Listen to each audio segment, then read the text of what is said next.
Welcome to the Athlon Sports Cover 2 podcast. My name is Braden Gall, and you can get to me on twitter.com, which I guess is now technically x.com, at Braden Gall. And I'm Stephen Lassan. You can also follow me on twitter.com at AthlonSteven. And if you're on Facebook, Stephen LCFB. Stephen LCFB. If you're on the Instagram, Braden's favorite social media platform. Ugh, gross. However, if you are watching this on YouTube, please jump on over to the podcast feed and check out all of our college football content from Athlon Sports and pick up your magazine. Athlonsports.com. Go pick up your magazine at a grocery store near you as well. So make sure you go check that out. We do appreciate all your support. So if you're watching us on my YouTube page, we've got lots more college football content for you on the Athlon Sports Cover 2 podcast and in the magazine as well. And you should absolutely give Stephen a follow, all that great stuff. I am in Dallas, Stephen. I am in Dallas, Fort Worth for SEC Media Days, while Big 12 Media Days is in Vegas. But I'm here, and so we can talk a little SEC football. We did our Big 10 preview last week. If you'd like to go check that out, please do. We're going to talk all things SEC today. We're going to go through the tiers, work our way up to the top tier, and have some fun. But it's been an interesting couple of days. I've had some good Tex-Mex, some good brisket, of course, as is tradition here in the great state of Texas. But here we are. Here we are, talking season. We are in the throes of talking season, my guy. Yeah, I think that's the most exciting thing to me is that once you have talking season back, that means that fall practice isn't that far behind, which means that games are not that far behind either. So that's what gets me excited. I don't know if you've been there for the last couple of days. I'd be curious if there's anything that stood out to you. The big picture stuff is always interesting to me to listen to Sankey and kind of you see where the direction of college football goes. But you being there on the ground, was there anything that stood out to you so far? People are obsessed with the video game. Players, media, like one guy went and bought a television to set up on Radio Row and has the game so that hopefully players will come by and play it and like visit his station. It's just people are obsessed with it. Luther Burden, I actually was talking to Luther Burden, and he is disappointed that he's the 11th rated player in the video game. I think they're wrong. I think he should be number one. I don't necessarily disagree with you, but he's like, it's just something. He goes, it's STP, baby, STP, something to prove. And then he's like, oh, it's just more burn for me, and was frustrated that now I think he is the number one receiver as well. Yeah. Greg Sankey, of course, took some questions about expansion. Obviously, the ACC fans care about that a lot. Otherwise, Lane Kiffin and Nick Saban is sort of like lingering over everything, because he's on the set with Feinbaum and on the set with, all the talking heads that are over there in the room. And he forgot his credential too. So that was a story on day one. I guess. But no, Kiffin, very emotional. His father passed away, who is obviously Monty, a titan of, coaching scheme and defensive coaching in the NFL. If you grew up like me, like you did, Stephen, like watching the Tampa 2 defense, like Monty Kiffin's a huge part of your childhood. So he was pretty emotional. And then he got emotional with Nick Saban reaching out to him. And then Kirby Smart, who's got his own problems off the field, is also, like kind of pandering to the Godfather. And I think he recognizes that he's now the gravitate, like Kiffin and Smart. This is the takeaway as I've talked my way into this. I think there's obviously a power vacuum, and this applies to the Big Ten without Jim Harbaugh as well. There's a vacuum of powerful figures in the sport right now. And I think Kiffin and Smart realize, kind of for different reasons, Kiffin because of the personality, but also a little bit the team, and Smart because Georgia's the premier program, that they sort of recognize that they are now the gravitational planets sort of taking the place of Nick Saban. And Kiffin feels a lot more mature. He actually has the same mannerisms like on the press conference as Nick Saban. Got very emotional about how Nick Saban took a risk on him and took a chance on him. And old coaches don't evolve, but he did. And so it's been interesting. It's been interesting. The players, as I always say, the players are the best part of this. And the SEC coaches, I'll be very honest, the SEC coaches are the worst at this because they are the most like, I don't want to say prepared to BS, but they just are. And because they're so much more center of spotlight, small town in the South than the rest of some like I've been to media days of Pac-12 and Big Ten, and it's just the coaches are far less guarded. They're far more accessible. They're not as worried about what they say. The SEC coaches just don't show their personality, and it's kind of a bummer. So the players are the best part for sure. That's because every word of their question and answer or statement is going to be parsed through by every message board, every Twitter account. That's not necessarily the case, probably for every fan base. I did want to ask you about expansion real quick, because it's out, obviously a lot of reporting recently about Clemson and Florida State. Any sort of things you've picked up on, anything you've heard from? I took Sankey's comments were interesting. I don't know whether we should read everything into them, but is there anything else that you're hearing so far down there? There's lots of little birdies chirping, Stephen. But I don't think it results in anything more than what we've already talked to our audience about, which is like if your conference commissioner or president of your university are not prepared for another wave of this with all the right questions and answers that you may have, I don't know what to tell you. You're not doing your job at that point. Like, it's like an athletic director being prepared to hire a coach, break glass in case of emergency list. If you don't have that list, you're not doing your job as an AD. If you don't have that, like, if you don't think that Tony Petitti and, if you don't think Greg Sankey and maybe John Swofford's not, Jim Phillips. Sorry. Yeah, Swofford's retired, so fair point. I need to get some sleep. I thought maybe you were just going down to Arlington for like the home run derby, but you're actually there to work. So I wish Pete Alonso, my boy for the Mets, was terrible apparently last night. So I tickets were insane, by the way, for that. It was like $180 to get. Not as terrible as the anthem. Oh, I didn't see that. I don't know what that was. Oh, it was bad. Yeah. I was out eating grilled shrimp tacos anyway. I think expansion. I think ultimately there's not a lot to say, certainly nothing official, but it absolutely, if you don't think things are happening behind the scenes and conversations are being had and things are like, you're just kind of lying to yourself about where we're going, I think is basically my takeaway. So just assume that everything's going on right now. I think it's always like, and I think this was kind of parsing through what Greg Sankey said, is like, they don't want to be entangled in any sort of litigation or any sort of court cases. So I think once that's sorted out for the ACC, I think, and of course, there's also this other domino of the House settlement and all these other court cases. Like, once some of these dominoes are settled, it might result in some other dominoes happening. But to your point, conversations are always ongoing for sure. Yep. All right. So let's roll through the tiers here and do our SEC preview. And I guess my question is, who's on the bottom tier for you, Stephen? Is it one team? I have just one team. I do think Vanderbilt is in a better spot than they are last season. I don't know if you would have Mississippi State there, but to me, it's only Vanderbilt. Do you agree? Would you have Mississippi State or Arkansas there as well? Because I like to be. I could see the argument that Vanderbilt is the worst team, clearly. Yes. But I don't think they are. I don't think they're a different tier than Mississippi State or Arkansas. I don't think. I think I'd have those three on a tier. I could see South Carolina being on that tier, and I could see South Carolina not being on that tier. I think Arkansas and Mississippi State and Vanderbilt are the three worst teams in the conference. That's what I would say. I would agree with you. I do think Vanderbilt, like I said, is going to be better this year. I think Clark Lee taking over play calling duties and some of the pieces they have on defense, like Langston Patterson, CJ Taylor, DeRicky Wright coming back to the team is a big deal. Also, I think from a sort of big picture, I think you kind of got this listening to Clark Lee about the sort of roster management and sort of the transfers, and they had to go very heavy on transfers, NIL. I think they've upgraded their staff too. Tim Beck coming over from New Mexico State's a good play caller. They have Diego Pavia, the transfer from New Mexico State.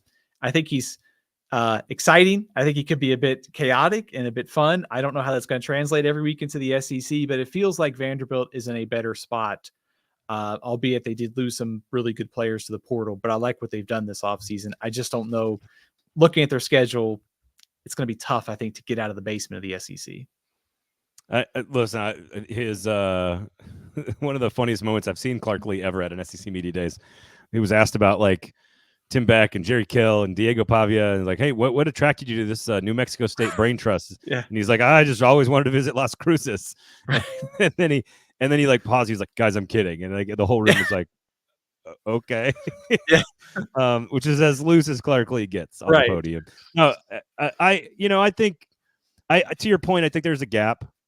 I think Arkansas, Mississippi State, I feel pretty confident that they're better than Vanderbilt, but I also could see there being the gap not being very large. So if you're asking me where do I draw a line in the rankings, I think it's Arkansas 14, Mississippi State 15, Vanderbilt 16. Mississippi State, obviously, and Arkansas have not gone yet, but like Mississippi State at time of taping, but Mississippi State, to bring Blake Shapen and for Arkansas to bring Taylor Green, I think speaks pretty highly of what the two coaches think of those two quarterbacks coming here. So I think that's worth noting. I just don't think either of those two teams have enough personnel at any critical one spot. Maybe there's some like good linebackers and some defensive players for Arkansas. Maybe there's a few offensive weapons that Jeff Lebby will maximize for Mississippi State.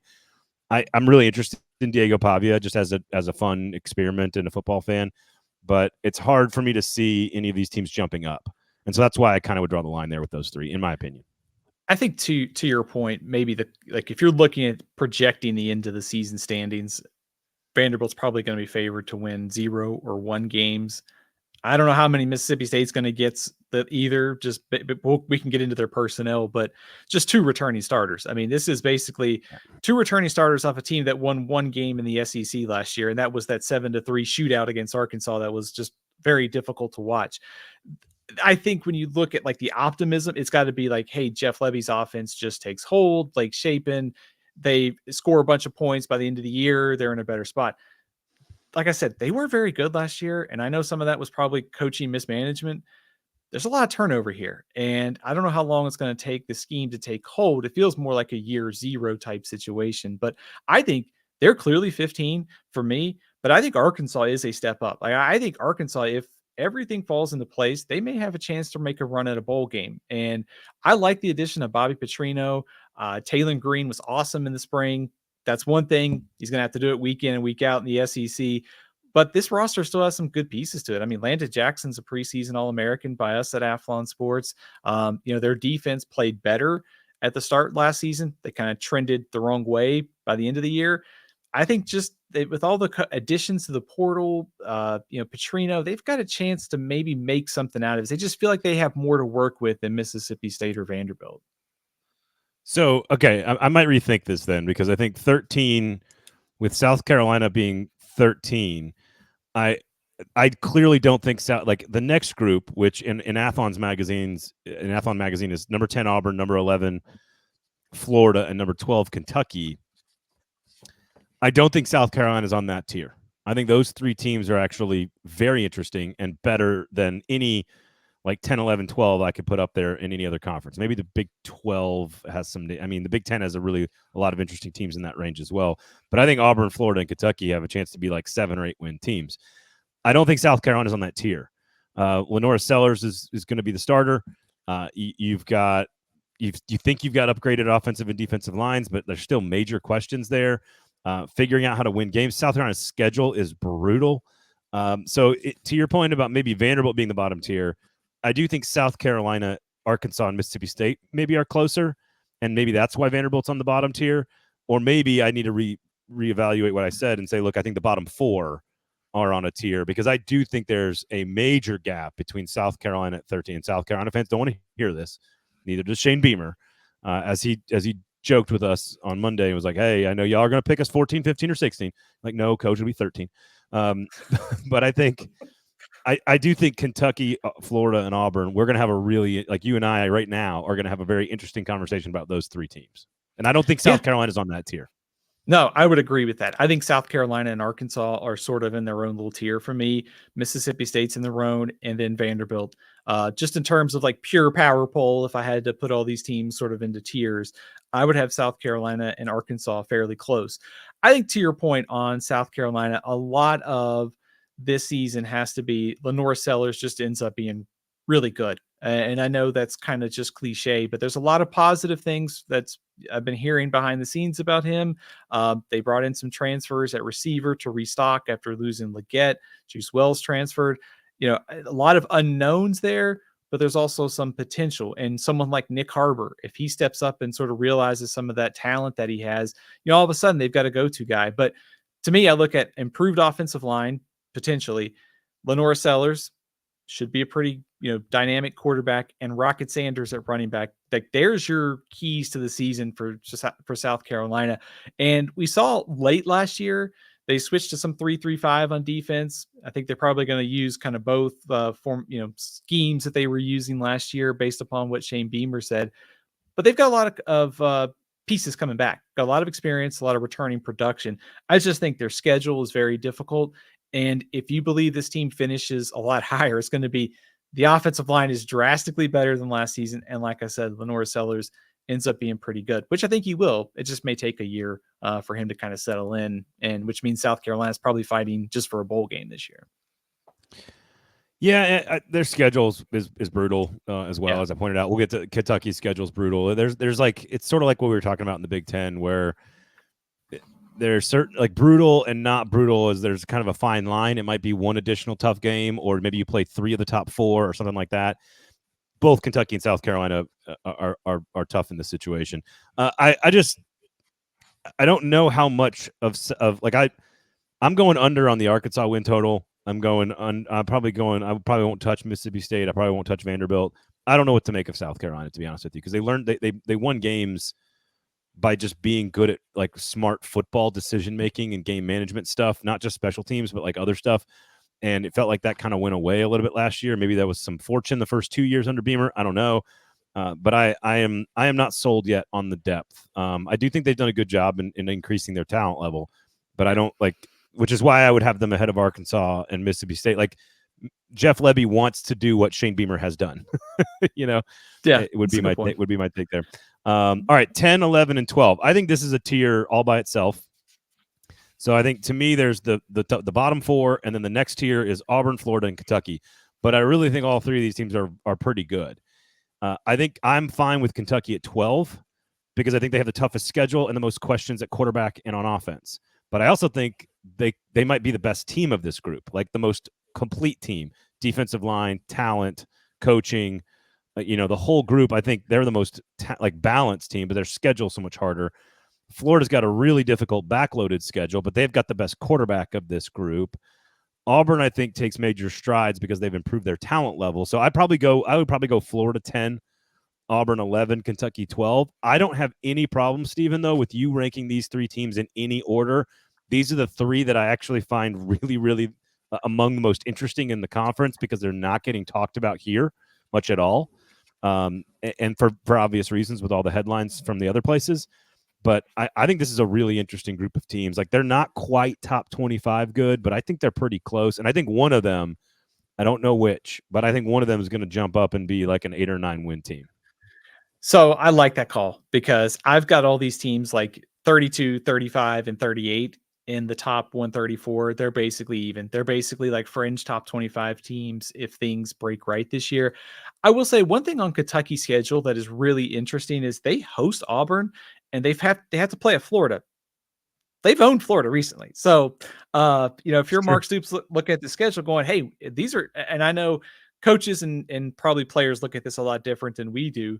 But if we're breaking this down, like in terms of in 1 through 16, it's a lot harder now to sort this out. Kentucky, relative to the peers in its group, like I said, they've owned Florida and they get Auburn at home. That's a pretty favorable little draw. And they get South Carolina at home in week 2 in the Sunglasses Bowl, which is another toss-up game.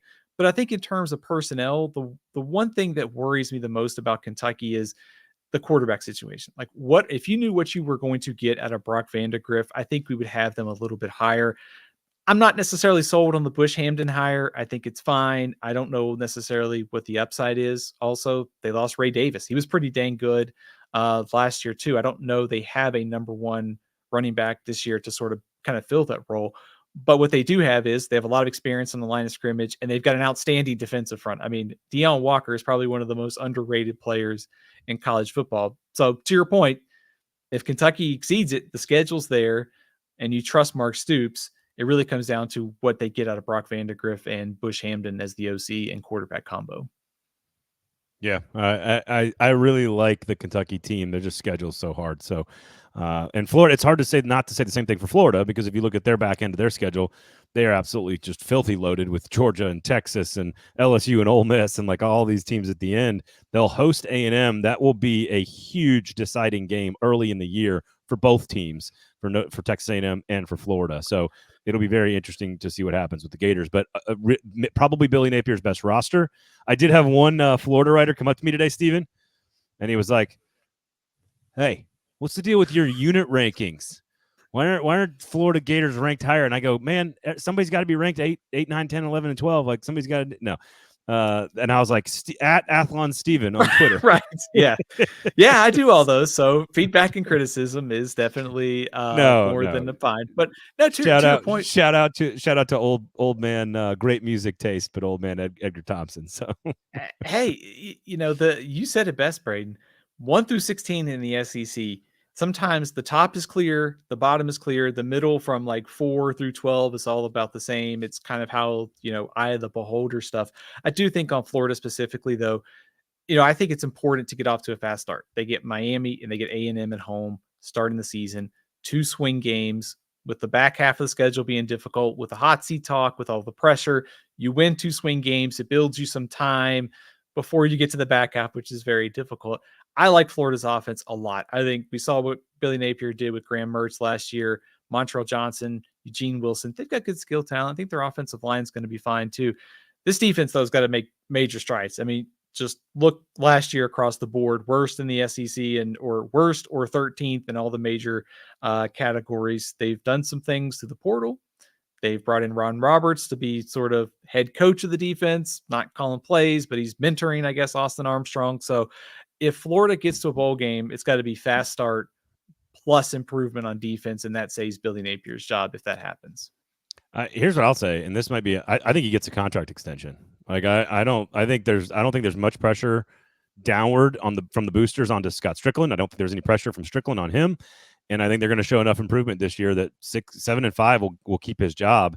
And if it's 7-5 with a good looking coaching staff and he's made the right decisions to hire Ron Roberts, which I think is the right move, I actually like Florida above Auburn. I think Florida is going to be better than people think. This is a team and this was before I got here. And a lot of people are kind of with me on that, murmuring, little birdies. I think, and honestly, I think all 3 of these teams are better than 10, 11, 12, and like 35th in the nation. I think all of them are better. I just think the schedules are really hard. I just think there's a volatility to Hugh Freeze and Auburn that is inherent in both him and the institution. And while I like what they've done, they've made the offensive line better, the receiving corps better, Peyton Thorne will be better, Hugh Freeze is calling plays, they've upgraded the talent. I think the stability and the slow build of Florida will pay off. And I think they beat A&M at home in week 3. I think they beat Miami, who's way better than them, by the way. But because Florida's a better coach team, I think they beat Miami in week 1. I think they lose to Tennessee, and I think they pull an upset against either LSU or Ole Miss later in the year at home. And so I think that gets them to 7 wins, and I think 7-5 he gets an extension. So you can talk about Auburn if you want here, but I just think the volatility of Auburn versus the stability of Mertz and Napier, I just think they're better at kind of like on almost a lot of the positions on offense, and I think that's why I'd lean Florida over Auburn. But I don't have it. If you told me Kentucky finishes ahead of these 2 teams, I would be fine with that. I think the argument for Auburn really boils down to the schedule. I mean, they have 8 home games this year. Now, some of those, of course, are non-conference games. They're at Alabama, Kentucky, Missouri, and Georgia, getting Oklahoma and Arkansas at home. 2 swing games I think are pretty important. Like they have a chance with the schedule to take a step forward. I think to your point, they have improved a lot of the pieces around Peyton Thorne. Cam Coleman, the 5-star freshman receiver, is going to make a huge impact. You've got Keandre Lambert-Smith, the Penn State transfer. Their offense is in a much better spot. Plus you have, if you freeze and all the stuff behind the scenes last year, maybe he didn't mesh with the coaching staff, whatever it is, everybody should be on the same page this year. And you've got a better core around Peyton Thorne. And I think from a defensive perspective, you can go position by position. They've got guys at each level. I think this defense is going to be pretty good. And the schedule, like I said, it's a little bit more favorable than Florida. That's why I have them over Florida. But to your point, they're neck and neck in the 134. There's not a ton of separation.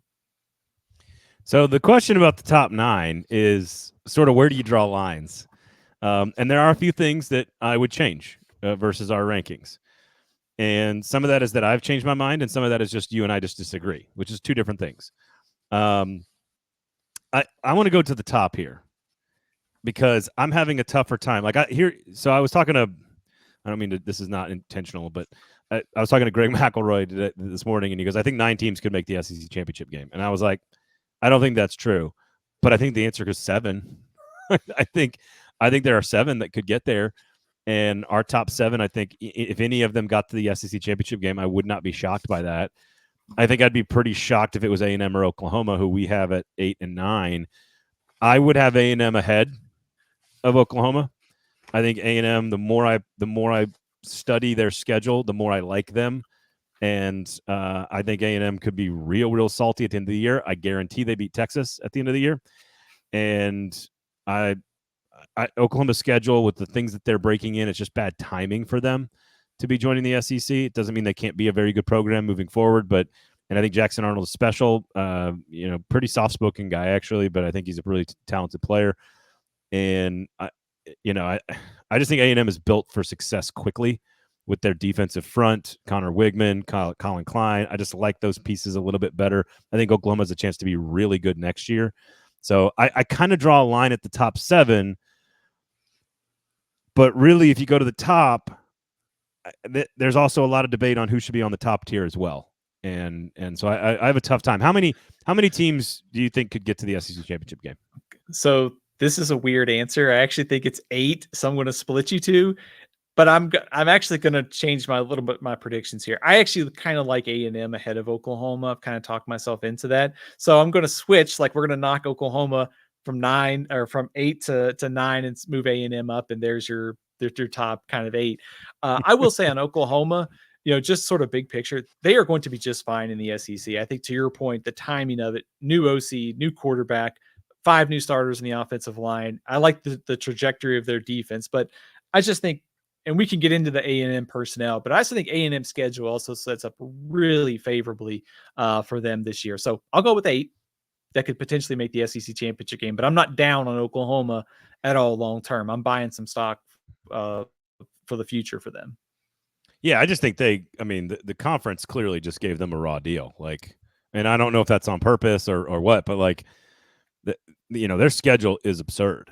It's their road trips to Ole Miss and to Auburn and to play Texas away from home, and you got to play at Missouri. You got to host Tennessee and Alabama. It's just, as we've said before, Oklahoma is just unlucky that they're replacing their coordinator, their quarterback, 5 offensive line starters the same year they're joining the SEC, and they're unlucky that Missouri, Tennessee, and Ole Miss have never been this good at the same time.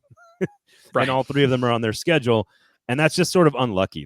That's not a knock on Oklahoma. So you think A&M could get to you would not be surprised if A&M got to the SEC championship game? Because I would be surprised by that. I think it's a long shot. However, I like the way their schedule breaks down. Texas, LSU, and Missouri are all at home. Also, the big game against Notre Dame to start this year, which I know is not an SEC game, but it's at home.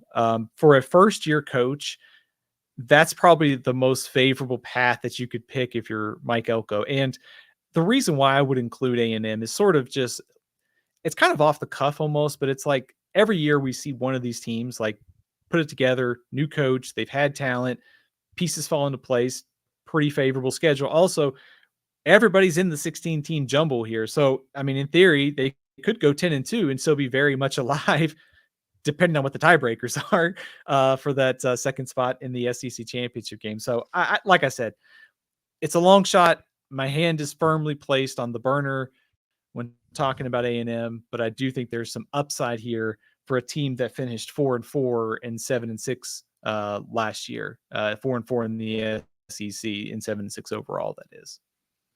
Yeah, I think A&M, Texas kind of got the scheduling break compared to Oklahoma.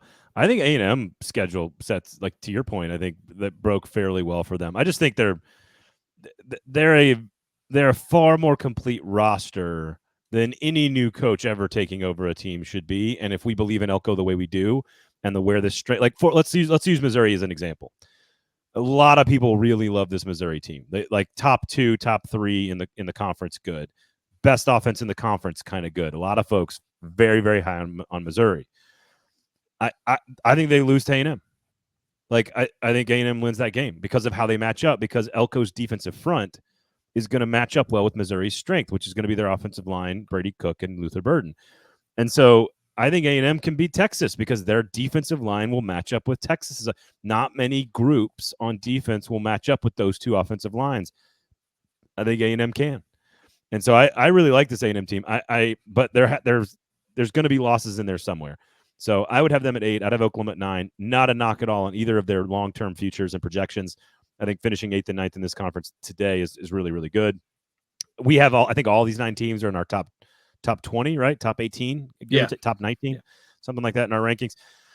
This is where it gets interesting. I'd like to know who's on your top tier, because I've changed who because I'm about to fill out my ballot tomorrow. We're taping this on Tuesday afternoon. I'm going to fill out my ballot on Wednesday, and I've settled on who my pick is going to be in the championship game, and it is not going to be Georgia and Texas. We have Georgia 1, Texas 2, Ole Miss 3, Alabama 4, Missouri 5, LSU 6, Tennessee 7. I want to know who's on the top tier. Who's with Georgia? I don't know that there is a team on that top tier with Georgia. I think Georgia is sort of in a tier on its own. I now saying that, I do think there are teams sort of clustered together right after that, but I think Georgia is sort of in its own tier. Do you agree with me, or is that like crazy talk? No, it's not crazy talk, but like you have to put teams on the top tier. Like also Georgia's schedule, they're going to lose once. They might lose twice and then win the whole thing. And here's another thing, and I've said this to you, I think, before. I think there's as good a chance that Georgia doesn't win the SEC and then wins the national championship as anything else that happens to Georgia. That wouldn't surprise me. No, I think they lose to Texas, for example, on the road. I think they could lose to Alabama on the road. They got to play Ole Miss on the road. They got to play Tennessee and Florida. They got their schedule is disgusingly hard, and they can handle it.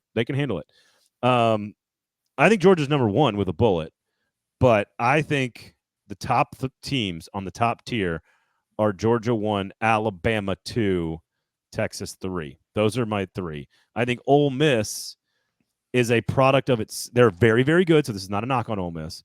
But if you're putting Ole Miss on the top tier, you're putting them on the top tier based a lot on their schedule. And Missouri, same thing, based somewhat on their schedule. I think LSU and Tennessee are just as good as Missouri and Ole Miss. And so I think my top tier would be Georgia 1, Alabama 2, Texas 3. And I think we are actually not giving Alabama enough credit because Kalen DeBoer has done nothing but excel as a play caller and a quarterback developer. They have a guy who is an extraordinary talent playing quarterback. Their offensive line is going to be better. The running game is going to be better. And the defense is going to be just as good. So I just think the schedule's hard, but I think Alabama, my pick will be boring, and it will be Georgia over Bama in the SEC championship game. I know that's boring, but that's my pick. I would have Texas at 3. I would have Ole Miss and then I think, honestly, the debate is Ole Miss, Missouri, Tennessee, LSU. I think those 4 are my next 4. You must not have heard Nick Saban on, I don't know, whatever program he was on this week, talking about how Alabama's defensive issues might keep them, especially the secondary, out of the SEC championship game, which I thought was interesting. That is a question, I think, going into this year, especially in the year in the SEC where there's so many good quarterbacks, and Alabama is going to be tested non-conference with South Florida. Western Kentucky can throw it around a little bit. So we'll get an idea of where this group is before they play Georgia in the SEC opener for both those unit teams. Rankings, Athlon Sports unit rankings, Alabama second best secondary in the conference. There's not a lot of great secondaries in the SEC. I'm just saying, some guy put these unit rankings together. Yeah, well, the word is at SEC Media Days. That guy don't know what he's talking about. So there you have it. So that's just one old bird who thought that. To answer your question about like the tiers, I've got Georgia like tier 1, but I would have tier 2 as Texas, Ole Miss, Alabama in that order, and then Missouri, LSU, Tennessee on their own tier in that order. Now, I will say, Missouri's got by far probably one of the most favorable schedules in the SEC this year. But they have to go to A&M and they have to go to Alabama. They also get Oklahoma at home. I am arguing they have a favorable schedule, but I will say when I look at their schedule, I see at South Carolina, at Mississippi State. Like I just see trap game written on one of those. Yep. So yep. I like this Missouri offense.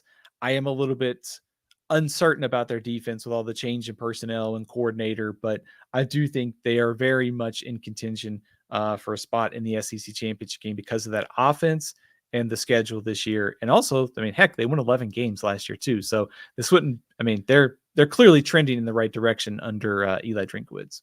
And just like the Oklahoma conversation, the conversation around Texas is not that they aren't prepared for the SEC or that they can't handle it. I just think there's some like acclimation, and again, I think the A&M game being put at the end of the year when it is just a loss, and all you got to do is lose to A&M and Georgia, and all of a sudden you're not in the championship game potentially. So I just think that I really like this Texas team. I think they I'm not worried about the receiving core replacing all those NFL players. The offensive line's one of the best in America. I am concerned. The secondary was a problem last year, their biggest, and now they don't have Byron Murphy and Devondre Sweat. I am concerned more about the defense holding up for 14 weeks than I am anything else. And all you got to do is lose to Michigan on the road in week 2, which is not crazy, and all of a sudden you could be a 9-3 team. Now that may not eliminate you from the SEC championship game, but I just think Texas, there's a slip up somewhere with Texas. And so I don't, kind of like what you're saying with Missouri, I just trust Kalen DeBoer and Alabama in the short term to be better this year. And I would have Texas at 3. I think Ole Miss at 4 is, I feel pretty comfortable with Ole Miss at 4, like ahead of Missouri, Tennessee, and LSU. And we can get to Ole Miss in a second. I just think you're asking for a lot of puzzle pieces to fall into place really fast. And I know the schedule sets up very well for Ole Miss, but I think eventually, the talent has to play out at some point. And my question about all these I think I don't have any questions about Brady Cook. I don't have any questions about Jackson Dart. I don't have any questions about Carson Beck. I honestly don't have any questions about Nico Iamaleava at Tennessee or Garrett Nussmeier at LSU. My question at quarterback in this top 7, no questions about Milroe with the DeBoer offense. My question is, how good is Quinn Ewers going to be? And I know he's pretty good. The question is, can he be elite? Is he Joe Flacco? And if he's as good as Joe Flacco, then I think Texas can win the whole stinking thing. Like, they can win everything. But I mean, this is a guy who's missed 5 games the last 2 years and hasn't, like, they were in dog fights all of last season, all throughout the Big 12. And they showed us as good as they can be against Bama on the road and as good as they can be against Oklahoma State in the Big 12 title game, and also like dog fights with teams they should have destroyed. So my hesitation is cautiously Alabama 2, Texas 3. That's my cautious. Let's talk Ole Miss though.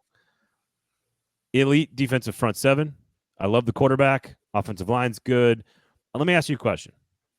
Do you think the Lane Kiffin can't win the big game is a myth? Because I think I'm going to lead the question here.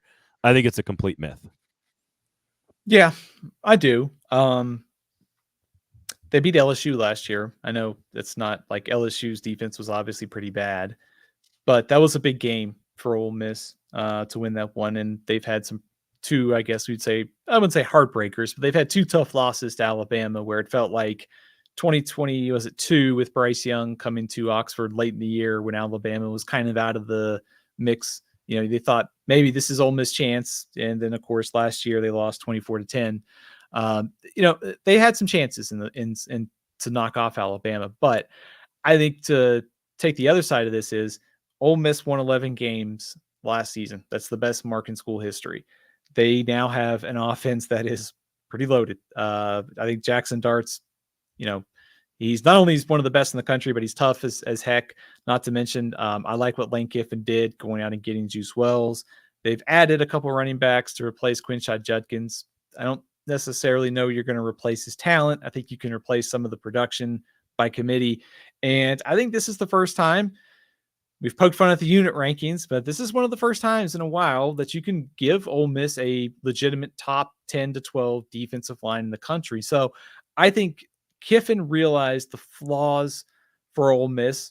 He talked about it after they lost to Georgia. They needed more 5-stars. They needed more talent. Well, Walter Nolan and a couple of the other guys they brought in on defense definitely check that off. So this is, to me, it's for Ole Miss to make a long run in the playoff. It really is about this defense. And I think it will be better but we have to see it with all the transfers and all the new pieces. And how do you establish like your culture? If you lose an early game or two, what does that do? Do some of those players get checked out, or, does it stay together to try and make a kind of long shot run at a playoff spot?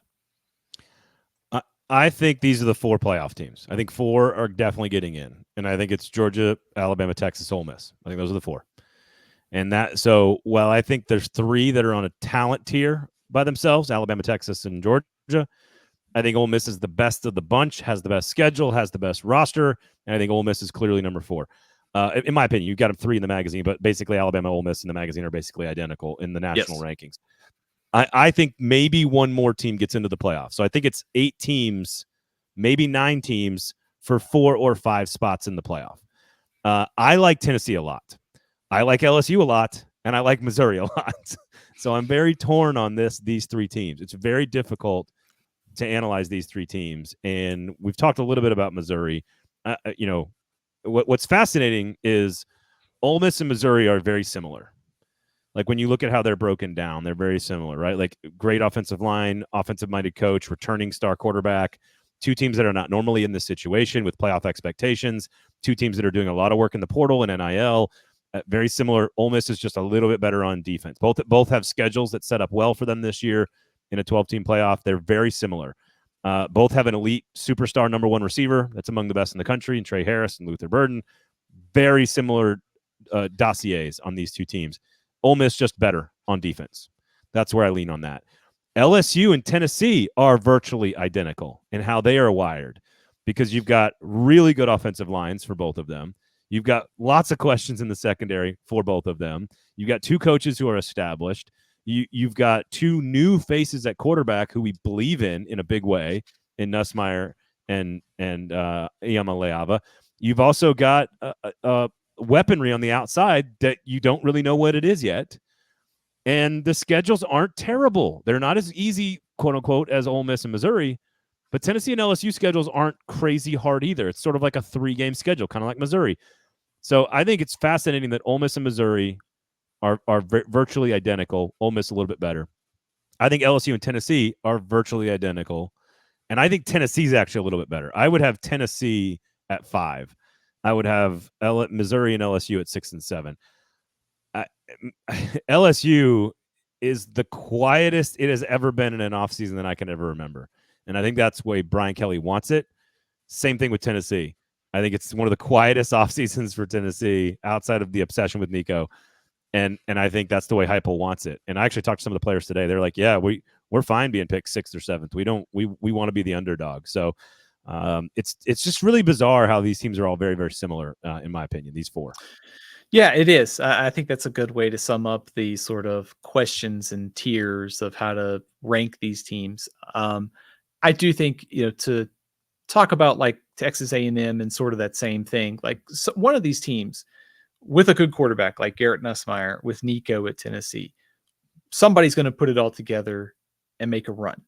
And I've even seen there's been some early chatter about, hey, maybe Garrett Nussmeier is the number 1 quarterback in next year's NFL draft. And so, high potential for LSU. I do think, just to kind of drill into LSU a little bit, I am concerned about their defense. Now, I like the Blake Baker hire, and I think just a better sort of scheme, coaching will make a difference. What the baseline is, what the ceiling is, I think it's fair to wonder, because all SEC teams in the preseason aren't necessarily everything, but this is one of the years that I can remember LSU probably has the fewest amount of players in consideration for a spot that we've had in some time. Obviously, Harold Perkins is awesome. They've got a couple guys like Greg Penn, maybe somebody else at safety. They need somebody up front outside of Harold Perkins to be a difference maker, because that's how they're going to change things, is get some havoc, get some pressure on the quarterback. So I'm curious to see how far this group improves. So if you think about that in translation to the offense, new offensive coordinator, Joe Sloan. A lot of people behind the scenes praise Joe Sloan for his work as the quarterback's coach with Jaden Daniels. Made a huge difference. But he's been a play caller before at Louisiana Tech. They weren't great. I don't necessarily think that's all his fault. They were the number 1 scoring offense in college football. So if you give up something offensively, can you make that up defensively? I'm very high on Garrett Nussmeier. Their offensive line is awesome. Brian Thomas and Malik Neighbors are catching passes in the NFL. And oh, by the way, Jaden Daniels was the running game last year for LSU. So they're going to need some other traditional backs to step up here. All that being said, I like LSU as a top 12 team this year. So I kind of just like downplayed them and then brought up all their weaknesses, but I still think they're very, very good. Will Campbell might be the number 1 overall pick next year. Obviously, James Pierce at Tennessee could be the number 1 overall pick next year. Carson Beck at Georgia could be the number 1 pick overall next year. There's just so much. There's so much talent. I was thinking about this with our Big Ten conversation from last week, Stephen, and I'm trying to. I think I had sort of focused on the top 6 from a scheduling standpoint in the Big Ten, and then sort of the middle 6, kind of like broke it up into thirds. And I do think there's, in this conference, as we've tried to do the tiers, even within that in the Big Ten, I think you look at those top 4, right? And you go, all right, those are the 4 playoff teams in the Big Ten. It's Ohio State, Oregon, Michigan, and Penn State. And I would kind of put a similar list together here. It's Georgia, Alabama, Texas, Ole Miss. I think those are the 4. I think the difference between the 2 leagues is when you get to 5, 6, 7, 8 in the SEC, there's still major questions about USC. There's on one half of the ball. There's major questions about Iowa on one half of the ball. We don't know exactly what Nebraska and Wisconsin are going to be. And I think you can look at A&M, Tennessee, LSU, and Missouri and feel very comfortable that those are very good football teams. And so I think this is actually the chunk of the conference that I think separates it from other conferences, is this chunk right here from like 5 to 9. I think if Oklahoma is a 9th place team in this league, I think they are in the ACC. They are competing with Florida State and Clemson for a spot in the championship game. If they're in the Big 12, they're probably the favorite to win the Big 12. So I think that's the difference, is this like 5 through 9 range that makes this conference really dangerous. And so then you're talking about, they only play Auburn, Florida, and Kentucky. Like that's not the same as playing, Minnesota and I guess it was Washington, right? We had at 10 in the Big Ten, and that's kind of a weird one because they were so good last year. So I don't know. I think that's the difference. I think the 5 through 9 is where the difference is in this conference. I think those the quality of teams. There's no team in America that can have one of the best offensive lines, Brady, Cook, and Luther Burden, and be considered like the 5th or 6th best team in a conference. There's no other place like that. No, that's spot on. And also, I think there is a difference in Big Ten and SEC quarterbacks this year. The SEC's loaded. And I think, to touch on Tennessee just for a second, every sort of playoff argument, like we've talked about all offseason, if you're going to make an argument for Tennessee, it's Nico. Nico is just that good. Kind of the same thing with LSU. Like Nussmeier is going to be good enough to overcome some of these things. Connor Wigman could be the same way. Like, what if Jackson Arnold is just this, maybe he ends up being all SEC. Does that overcome some of Oklahoma's offensive line concerns? But no, I think Tennessee, to go back to last year, they averaged about 24 points a game in SEC contests last year. That for a Josh Heupel offense, that is almost just like hard to fathom, because that's not very good. It was at the bottom of the league. They will be, I think, significantly better on offense this year. They've got one of the best offensive lines in the SEC. Sort of receiver by committee. I don't necessarily know like who's going to be the all SEC guy. Is it Squirrel White? Is it a healthy Brew McCoy? I don't know that it matters. But I think what does matter is defensively, this defensive line is probably in the top 10 to 12 in the country. I don't know when the last time, a couple years probably, that we could say that about Tennessee.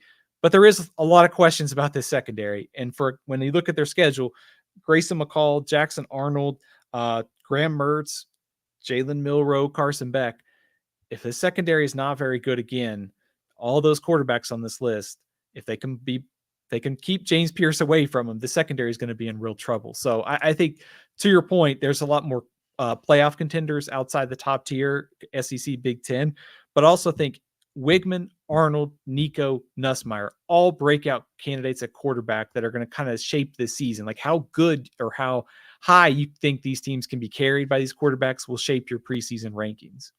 Yeah, and honestly, I go back and forth on, like, I really like Tennessee. I really like Missouri's offense, but also there's this weird thing with LSU that I kind of like, that no one's talking about them, that Brian Kelly's confident about his team. I agree with you about Nussmeier. I would have LSU. I think LSU is closer to Oklahoma and A&M, honestly. but that's still like top 15 good. So I would have, I think I'd have Tennessee at 5, Missouri 6, but I could flip flop those. I would go LSU 7, A&M 8, Oklahoma 9. I think that's going to be my ballot. I think. So some slight changes here, which is why I like the tier system of our conversation. Ultimately, it also raises other questions, though. Like if the ACC is a one bid league, which there's a chance it's not, but if the ACC is a one bid league and the Big 12 is a one big league, and then the Group of 5 gets one big, that's 3. Then we've got 4 from the Big 10, 4 from the SEC, and is it Notre Dame that gets the last spot, or is it another SEC team? Like is it Penn State that loses and slips up at West Virginia? You know what I mean? Like there's not a lot of margin for error. And it sounds weird to say that when we're talking about a 12-team playoff for the first time because we're so used to 4 getting in. You can kind of pencil in like 7 of them. And then it's like, all right, it's about 8 or 9 teams for like 4 spots plus like Liberty or whatever. So it's interesting to start to look forward to what the bracket looks like when you're analyzing these tiers of teams. I think that's also thinking about schedules, like for Missouri. What happens if you lose to Alabama on the road, and let's just say A&M and Oklahoma don't meet our preseason expectations, and they're sort of fringe top 25 teams. You don't have a great non-conference win. I don't necessarily see another ranked team on here. So, I think using Missouri as a good example, we're talking how favorable it is. They probably need to be 11-1 probably to ensure a playoff. I think they could get in at 10-2, but to your point, I think, the schedules are going to shape a lot of this. And, some of this is kind of sort of baked in, I think, based upon how good we think some of these teams are. But Missouri is going to be a really fascinating team to watch, along with Tennessee and LSU and A&M, sort of in that breakout tier for this year. 2 non-conference games that I think we should mention here that are going to be much bigger than I think people have talked about. LSU USC is flying way under the radar. It's going to be a Sunday. It's going to be a Sunday night game. Everyone's going to be focused on it. It's 5th place, and according to our rankings, it's 5th place in the Big 10 versus 6th in the SEC. Those are 2 teams, as we've just discussed, that if the things go right, are challenging for a playoff spot. They're going to play. It's in Vegas, right? I think at neutral field. Mm-hmm. So probably a heavy LSU crowd. They like to party, and a heavy USC crowd because it's close. So that's an interesting one. The other one that I think is interesting that we haven't talked a lot about is NC State, Tennessee, because NC State has an outside chance of challenging, but more importantly for Tennessee, that's a game for Tennessee to be considered a playoff team and for them to maximize their potential, they sort of have to beat NC State and Oklahoma at the beginning of the year. Like if you're going to give them a loss to Georgia and to somebody else, you then have to be perfect the rest of the way. And certainly Florida has their number, but they've been good at home against Florida. So I think Tennessee, NC State is a really intriguing matchup that we haven't talked a lot about because good defensive team, NC State, Nico's first real test, neutral field in Charlotte, should be a lot of good fans from both sides. I'd guess probably like a 60-40 Tennessee split. It's pretty close to Knoxville. But that's a really sneaky, important game for Tennessee's playoff hopes and for depth purposes in the ACC. If NC State wins that game, totally changes our conversations in the ACC. Tennessee wins that game, it doesn't change anything, but it sets them up for the Oklahoma game, which is obviously going to be huge for Josh Heupel and for Oklahoma and for playoff positioning and for both young star quarterbacks. So there's some sneaky undercard games. You mentioned Missouri not having the resume wins necessarily at the end of the year. Ole Miss is sort of in that boat as well. That is not going to be the problem for Georgia with their schedule, for Texas with their schedule, for Alabama with their schedule, and then LSU has a good win over like a 9-3 USC team. That would be a really big resume booster for LSU potentially. I don't know if they're good enough to get there, but that would be a big resume booster. I think it's important for LSU to just win this game because of what's happened in the previous 2 openers against Florida State. They've now 0-2 in openers against Brian Kelly. So if they could win this game, and it's a game that comparative to the last 2, they should win this game. Like the last 2 were sort of toss-up territory. I think LSU was favored, and then Florida State was favored last year. Maybe LSU was favored both times.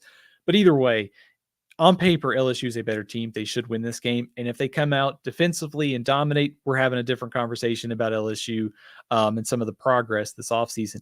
I think Tennessee, NC State might be one of the more underappreciated, under the radar games early in the season, just for everything you laid out. I mean, Grayson McCall's at NC State. The offense for NC State should be a lot better. They've been solid on defense. And, you mentioned, tests for Nico. He passed it against Iowa. Like, what's the next step? Like, we'll see that in week 2 against NC State. So Tennessee's resume, NC State, Oklahoma early are critical, because if you lose to Georgia and if you lose to Alabama, I think you can still, like to Missouri's point, you can still get in at 10-2, but you need to beat the NC States, the Oklahomas, and you might need Florida. Some help. Yeah, you might need some help around there, but that gives you the best possible chance for that tough stretch a little bit later in the season. So I want to throw a couple rapid fire questions at you, just real fast. If you could go to one, and we've already talked about this on our road trip pod, but if you can go to one game in all of college football, I'm going to Texas A&M, Texas. Is there another game in the SEC that you would pick over Texas A&M, Texas, if you could go to one game and one game only, which would require you to leave your house, for the record? No, I would. If I could go to any game this year, it would be Texas A&M. But Alabama and Georgia early in the season is pretty interesting. This Kalen DeBoer's SEC opener. Alabama's had Georgia's number. Nick Saban's no longer on the sidelines, though. So there's a lot of interesting storylines for me on September 28th in Tuscaloosa. Is Quinn Ewers the most important player in the conference? And I ask that as if he takes his game to another level, Texas can win the whole thing. If he stays where he's at, which is still very good, they could be a 9-3 team that doesn't make the playoff or the SEC championship game. I think their variance is tied to Quinn Ewers, and I think that could make him the most important player in the league. I think I would agree with that. I will play a little devil's advocate here. If you feel good about Arch Manning, does it matter about Quinn Ewers? I think maybe the counter to your question is Jalen Milroe. Or Nico, for that matter. Nico, right? I mean, the backups aren't good there. Right. There's a bit. You're right.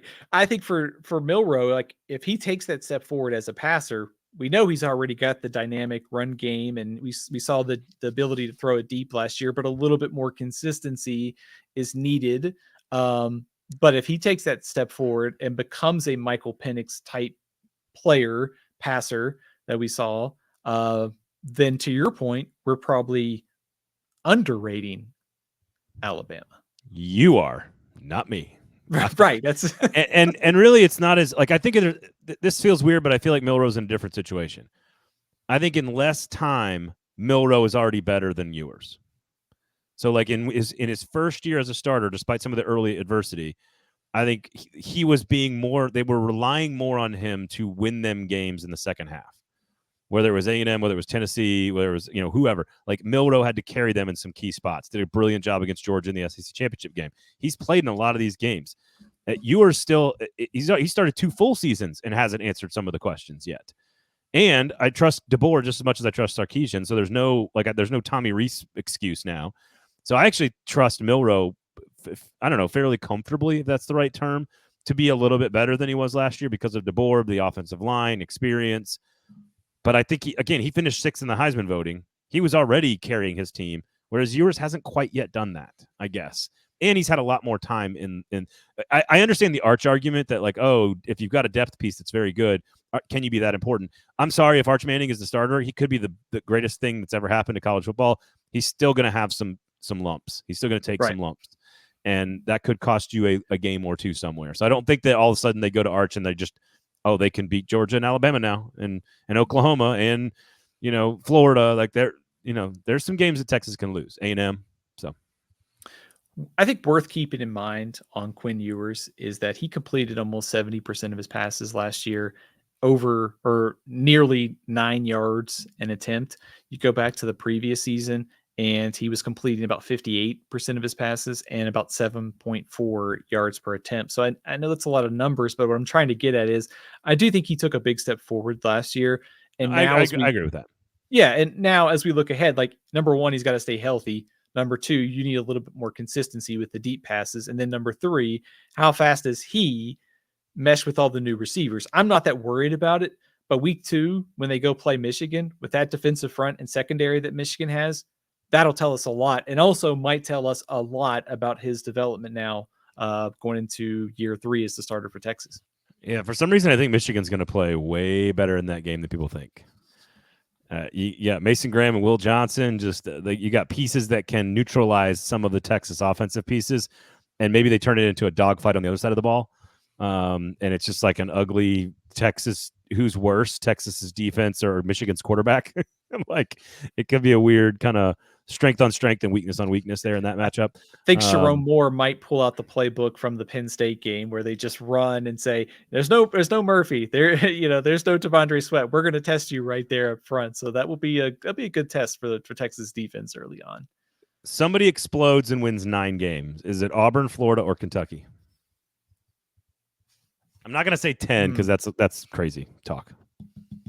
That's a good question. I want to say Kentucky almost, just because I just trust Mark Stoops.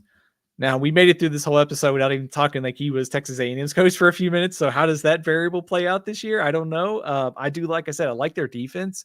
I like the big blue wall. The offensive line's got a lot of experience back, and their schedule is, I know it's hard in spots, but it's manageable. So I'll go with Kentucky. If Vandergriff hits, that's who I'd take.